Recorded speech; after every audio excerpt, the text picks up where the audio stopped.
Welcome back to Ayshika biology classes. तो अभी तक हमने डीएल सिस्टम पढ़ा, ठीक है। प्रीवियस वीडियो में डीएल सिस्टम एक बार मैं आपको रिवाइज करा देती हूँ। डीएल सिस्टम क्या था? डीएल सिस्टम क्या है? कॉन्फ़िगरेशन है, ठीक है, एब्सोल्यूट कॉन्फ़िगरेशन। और हमने इसमें पढ़ा था डीएल सिस्टम में कि अगर कायरल कार्बन्स के कोई भी कायरल कार्बन से और उनके जो हाइड्रोक्सी ग्रुप जुड़े हैं, ठीक है, अगर वो राइट साइड जुड़ा है तो उसको क्या बोलेंगे? डेक्सो रोटेटरी, और अगर लेफ्ट साइड जुड़ा है तो उसको क्या बोलेंगे? लीबो रोटेटरी, ठीक है। तो यहाँ पे हमने एक एग्जांपल लिया था, ग्लिसरॉल्डिहाइड का लिया था। देख लो, carbon CHOH CH2H and OH, ठीक है। ग्लिसरॉल्डिहाइड का एग्जाम्पल लिया था जो कि थ्री कार्बन एल्डोज शुगर है, ठीक है। देख लो, 3 कार्बन है, CHO, एक C और एक CH2H, ठीक है।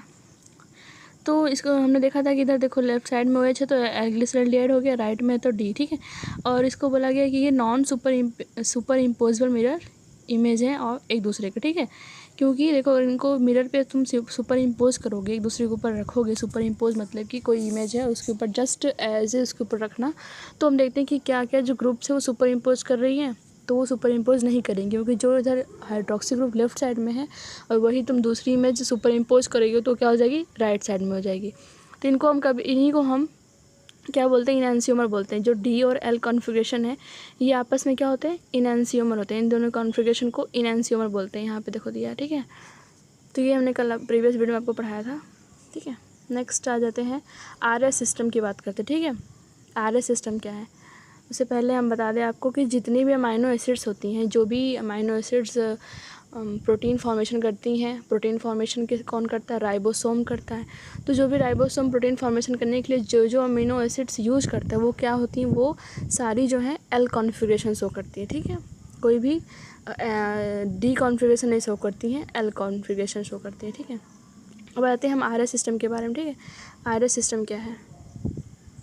For compound with more one chiral centre, ठीक है। RS सिस्टम उसके लिए यूज़ किया गया है अगर कोई कंपाउंड है उसके पास एक से ज़्यादा कायरल सेंटर है। अभी तक DL जो सिस्टम था उसमें क्या था? उसमें एक कायरल सेंटर था, ठीक है।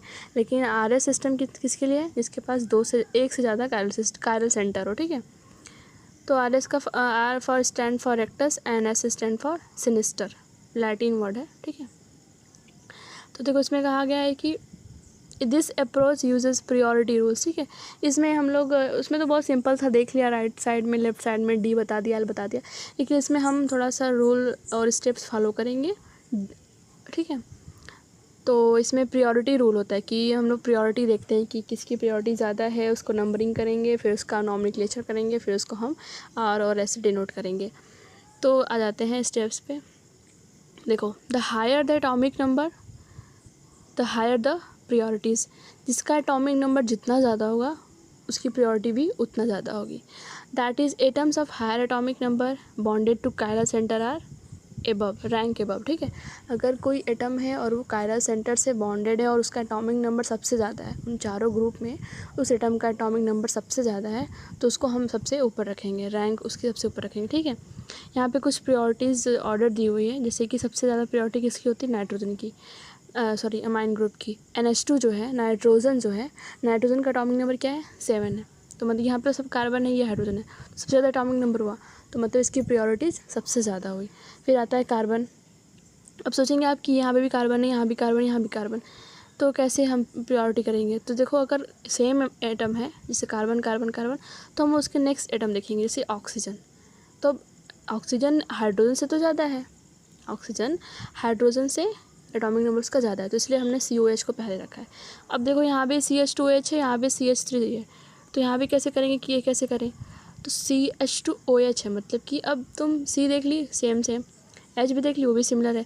अब तुम O देखो, यहाँ पे CH3 में तो O नहीं है, लेकिन CH2OH में O है, तो इसलिए अब हम O को प्रायोरिटीज़ देंगे, ठीक है। और यहाँ पे CH3 को देंगे, और लास्ट में क्या बचा है? बेचारा हाइड्रोजन, जो कि हमेशा अकेले है, बेचारे की कोई प्लेस वैल्यू भी नहीं है, ना ही कोई फिक्स पोजीशन है इवन एलिमेंट उसमें एटॉमिक पीरियड में भी, ठीक है। तो अब आगे देखते हैं क्या है, ठीक है। अब चलो, हमने अब एग्जांपल के थ्रू इसको एक्सप्लेन करेंगे। एलेनिन का एग्जांपल लेता है, ठीक है। एलेनिन अमाइनो एसिड्स है जिसमें एक अमाइनो ग्रुप जुड़ा है, कार्बोक्सिल है, हाइड्रोजन है और एक मेथिल ग्रुप जुड़ा है CH3। ठीक है, let us take the example of amino acids alanine. In this example alpha carbon is bonded to 4 different substitute. ठीक है, CH3NH। ठीक है, अब देखो इसमें कैसे नंबरिंग करेंगे और कैसे इसका बताएंगे कि आर है कि एल है। पहले मैं आपको एक बार डायग्राम से एक्सप्लेन कर देती हूँ, फिर आप पढ़ लीजिएगा, ईजी है। देखिए ये अल्फ़ा कार्बन है, ठीक, और CH3 ग्रुप जुड़ा हुआ है, नाइट्रो है, कार्बोक्सिल है और हाइड्रोजन है। ठीक है, तो हमने अभी पढ़ा था कि सबसे पहले हम देखेंगे किस एटम का एटॉमिक नंबर सबसे ज़्यादा है, उसको हम प्रायोरिटीज़ देंगे सबसे ज़्यादा, और उसकी नंबरिंग, उसकी रैंक जो उसको नंबरिंग जो करेंगे वो सबसे टॉप पे करेंगे। तो नाइट्रोजन इसमें इसका एटॉमिक नंबर सबसे ज़्यादा 7 है। ठीक है, तो इसको हमने 1 दे दिया। उसके बाद आता है कार्बन। ठीक है, कार्बन तो यहाँ भी है, कार्बन यहाँ भी है, लेकिन हमने बताया था कि पहले एटम देख लें तो उसके बाद हम अगर सिमिलर है तो सेकेंड एटम देखेंगे, मतलब कि ऑक्सीजन को देखेंगे, ऑक्सीजन एलिमेंट को देखेंगे। ठीक है, ऑक्सीजन को देखा, इसमें ऑक्सीजन है ही नहीं तो इसको सेकंड दे दिया, इसको थर्ड दे दिया, लास्ट में हमने हाइड्रोजन को फोर्थ दे दिया। अगर हम देखें कि हम कैसे मूव कर रहे हैं, तो एक तरह से हम अगर ऐसे मूव कर रहे हैं तो मतलब कि हम क्लॉकवाइज डायरेक्शन में मूव कर रहे हैं। अगर क्लॉकवाइज डायरेक्शन में तुम नंबरिंग कर रहे हो, ठीक है, और नंबरिंग देखो क्लॉकवाइज डायरेक्शन में तो होगी, लेकिन हम ये भी देखेंगे कि नंबरिंग जो तुम कर रहे हो वो प्रायोरिटीज़ क्या हो रही है, डिक्रीज़ हो रही है। प्रायोरिटीज़ लेवल जो है वो डिक्रीज़ हो रही है। जैसे कि नाइट्रोजन की सबसे ज़्यादा प्रायोरिटीज़ थी, फिर कार्बन की, मतलब ऑक्सीजन की, फिर उसके बाद CH3 मेथिल की, फिर हाइड्रोजन की। तो हम देखेंगे कि जो प्रायोरिटी डिक्रीजिंग ऑर्डर है वो किस डायरेक्शन में हो रही है, वो क्लॉकवाइज डायरेक्शन में हो रही है। तो इसका मतलब कि ये R एलेनिन है। ठीक है, और वहीं पे यहाँ पे इसका अपोजिट है कि अगर तुम्हारी प्रायोरिटीज़ काउंटर क्लॉकवाइज डायरेक्शन में हो रही है तो इसका मतलब क्या है, S एलेनिन है। ठीक है, S का मतलब होता है लेफ़्ट। ठीक है, अगर S है मतलब उसको डिनोट किया गया लेफ़्ट से, और R को डिनोट किया गया राइट से, मतलब कि clockwise direction right hand side. ठीक है, क्लॉकवाइज है, जाहिर सी बात है अगर कोई चीज़ क्लॉकवाइज चल रही है, हमारा क्लॉक ही क्लॉकवाइज चल रहा है, क्लॉकवाइज चलता भी है तो हम उसको राइट मानेंगे, मतलब कि ट्रू है। लेकिन अगर हमारी क्लॉक एंटी क्लॉकवाइज चलने लगे, काउंटर क्लॉकवाइज चलने, मतलब ये क्या है, रॉन्ग है। तो काउंटर क्लॉकवाइज को क्या माना गया है, लेफ़्ट साइड। ठीक है, लेफ़्ट। ठीक है, आई क्या है, ठीक है, ऊपर ये एक्सप्लेन किया हुआ है, उसको पढ़ने की ज़रूरत नहीं है, आप बस ये कॉन्सेप्ट क्लियर कर लीजिए। ठीक है, the absolute configuration of the amino acids at the alpha carbon is typically described bye DL system. तो जो कॉन्फ़िगरेशन है अल्फ़ा कार्बन के पास, उसको सबसे ज़्यादा अच्छे से किसने डिस्क्राइब किया, DL सिस्टम से बहुत अच्छे से डिस्क्राइब कर सकते हैं। ठीक है, rather than the modern RS system. ध्यान से को लाइन को देख लेंगे। ठीक है, L सिस्टम जो है एक्सेप्शन है, जो कि क्या है, R कॉन्फ़िगरेशन, बाकी सारी जो हैं वो S कॉन्फ़िगरेशन है। ठीक है, अब आते हैं standard and non standard amino acids. क्या है स्टैंडर्ड अमाइनो एसिड्स, क्या है नॉन स्टैंडर्ड अमाइनो एसिड्स, क्या है। 100 of different amino acids present in the living organism, only 22 different amino acids participate in protein synthesis। वैसे अमाइनो एसिड्स तो बहुत सारी हैं, 100 हैं, बट कितनी अमाइनो एसिड्स पार्टिसिपेट करती है प्रोटीन सिंथेसिस में, वो कितनी है, 22। सिर्फ 22 अमाइनो एसिड्स जो है प्रोटीन सिंथेसिस में पार्टिसिपेट करती हैं, जिनको राइबोसोम में इनकॉर्पोरेट करता है और वो प्रोटीन फॉर्मेशन करता है, राइबोसोम। ठीक है, और उन्हीं अमाइनो एसिड्स को हम क्या बोलते हैं, स्टैंडर्ड अमाइनो एसिड, मतलब कि प्रोटीनोजेनिक अमाइनो एसिड्स। जो अमाइनो एसिड्स प्रोटीन सिंथेसिस में यूज होती हैं उनको ही बोलते हैं स्टैंडर्ड अमाइनो एसिड्स, एंड जो नहीं यूज़ होती हैं उनको नॉन स्टैंडर्ड अमाइनो एसिड्स बोलेंगे, सिंपल। ठीक है, फिर आते हैं हम एग्जांपल लिया है ना, example of some of these amino acids are 4 hydroxy proline, a derivative of proline. जो तुम्हारा 4 हाइड्रोक्सी प्रोलिन है वो क्या है, डेरिवेटिव है किसका, प्रोलिन का। ठीक है, एंड 5 हाइड्रोक्सिलिसिन, ये डेरिवेटिव है लाइसिन का। डेस्मोसिन, ये डेरिवेटिव लाइसिन का। डेस्मोसिन हम मसल्स में पढ़ते हैं, फाइबर की टाइप कुछ होता है। ठीक है, फाइबर में यूज़ होता है, आगे पढ़ेंगे। ठीक है, and formal मेथ्योनिन, A derivative of मेथ्योनिन। And gamma carboxy glutamate, A derivative of glutamate. वैसे ये एमएससी एंट्रेंस में ये क्वेश्चंस पूछते हैं कि डेस्मोसिन किसका डेरिवेटिव है, प्रोहाइड्रोक्सीप्रोलिन किसका डेरिवेटिव है। ऐसा नहीं कि सिर्फ बायोकेमिस्ट्री का एमएससी एंट्रेंस है, ऐसा नहीं, डीयू का है, बीएचयू का है, जूलॉजी का है, आपका किसी भी बायो से रिलेटेड किसी भी सब्जेक्ट का है, माइक्रोबायोलॉजी हुआ। वैसे एक दो क्वेश्चन जैसे अगर आ गए हैं तो ठीक है, ऐसे ही पूछ लेते हैं। बायोटेक्नोलॉजी में तो पूछता है सब चीज़ें, ठीक है। तो all standard amino acids R L amino acids, ठीक है। जितने भी स्टैंडर्ड अमाइनो एसिड्स हैं वो क्या है, एल अमाइनो एसिड्स हैं।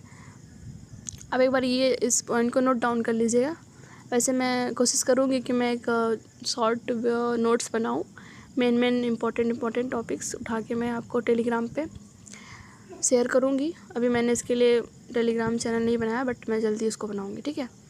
तो आप ये नोट डाउन कर लें कि किसका कौन डेरिवेटिव 4 हाइड्रोक्सीप्रोलिन का है, डेरिवेटिव ऑफ प्रोलिन का है। 5 हाइड्रोक्सी लाइसिन किसका है, लाइसिन का है। डेस्मोसिन किसका है, लाइसिन का है, ठीक है।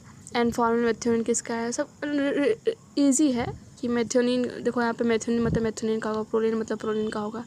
लास्ट में दिया हाइड्रोक्सी लाइसिन दिया तो भी लाइसिन का होगा। लेकिन ये दोनों याद करें ना कि 5 हाइड्रोक्सी लाइसिन एंड डेस्मोसिन, ये दोनों किसके हैं, लाइसिन के हैं, ठीक है। और यहाँ पे कार्बोक्सी ग्लूटामेट दिया तो ये ग्लूटामेट का होगा, मतलब नाम में पता चल जा रहा है किसका है, ठीक है।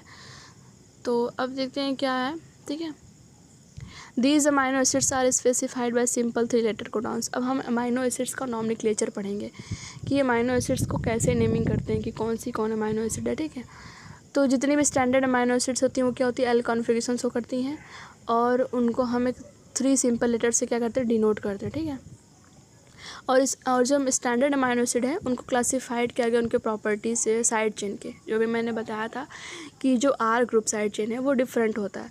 तो उसी के बेसिस पे हम बताते हैं कि ये कौन से अमाइनो एसिड है, ये कौन सी है, ये कौन सी, ठीक है।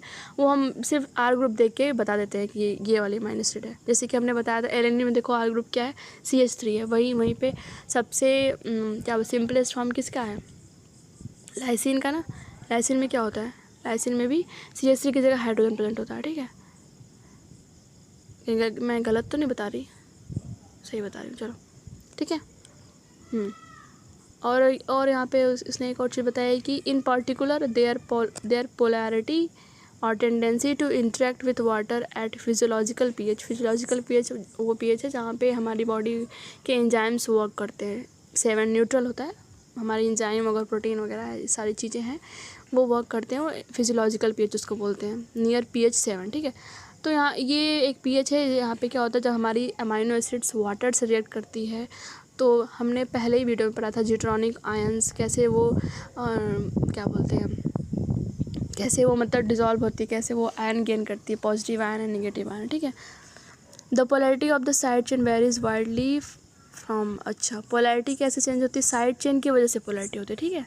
जो पोलैरिटी है वो साइड चेन की वजह से होती है कि आपका जो साइड चेन है वो क्या है, न्यूट्रल है कि एसिडिक है कि बेसिक है। उसी पे हम डिसाइड करेंगे कि वो नॉन पोलर है, हाइड्रोफोबिक है, या हाईली पोलर, या फिर हाइड्रोफिलिक है। हाइड्रोफोबिक हाइड्रोफिलिक तो जानते ही होंगे आप, water lovers and water haters, ठीक है। अब चलो देखते ही हैं amino acids with non polar side chain. अब कौन कौन सी अमाइनो एसिड्स हैं जिनके जो साइड चेन है, जो आर ग्रुप है वो नॉन पोलर है। Among standard amino acids 9 amino acids contain non polar side chain. जितनी भी स्टैंडर्ड अमाइनो एसिड्स है उसमें जो 9 अमाइनो एसिड्स हैं वो non polar side chain contain करती हैं। वो कौन कौन सी हैं, sorry these are glycine, alanine, valine, leucine, isoleucine, proline, methionine, phenyl alanine, tryptophan. ये सब आप नोट डाउन कर लीजिए कौन कौन सी नॉन पोलर हैं, कौन कौन सी पोलर हैं, कौन कौन सी हाइड्रोफिलिक हैं, हाइड्रोफोबिक हैं। अभी आप एक बार नोट डाउन कर लीजिए। मैंने बताया कि मैं बाकी में शॉर्ट नोट्स बना के आपको शेयर करूँगी।